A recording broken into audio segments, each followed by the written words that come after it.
Good morning guys, so it's me Bernard. Ngayong araw mga pre, gumising talaga ako ng maaga kasi mayroon akong importanteng pupuntahan. At hindi lang to basta importante guys, kasi ito yung isa sa mga dream ko na matutupad ko na ngayong araw. At sa tingin ko naman guys, ay deserve ko to dahil sinipagan ko sa pag-iipon at sinipagan ko sa pagtatrabaho. Halos 2 months din akong nag-isip, namili kung ano ba dapat talagang gagawin ko sa ipon ko. At ito na guys, nakapag-decision na ako. At dahil maiksi lang ang buhay guys, naisip ko na what if kunin tayo ni Lord, di ba?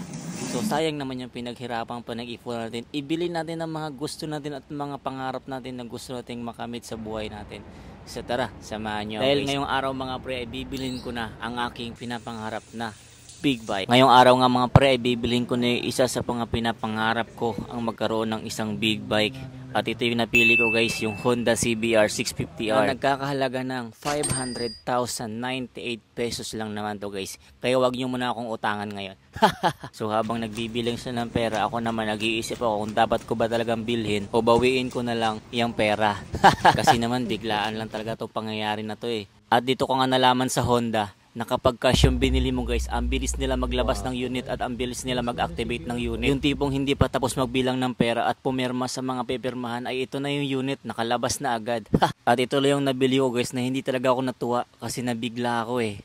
At ayun na nga guys, nauwi ko na yung unit.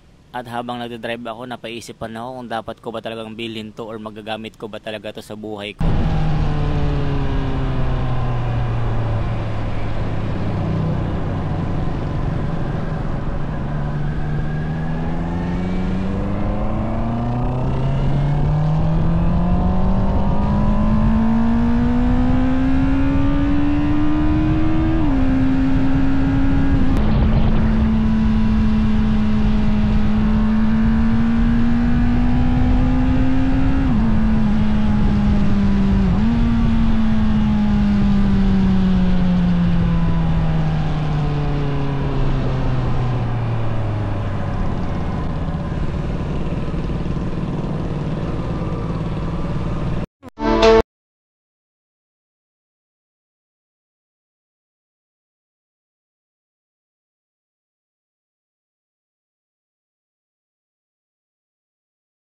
Problema mga pre, dahil hindi kasya ipasok yung big bag dito sa loob, kaya pinabagbag ko na yung gate, pinalakihan ko ang butas at hinarangan ko yung mga butas-butas niya.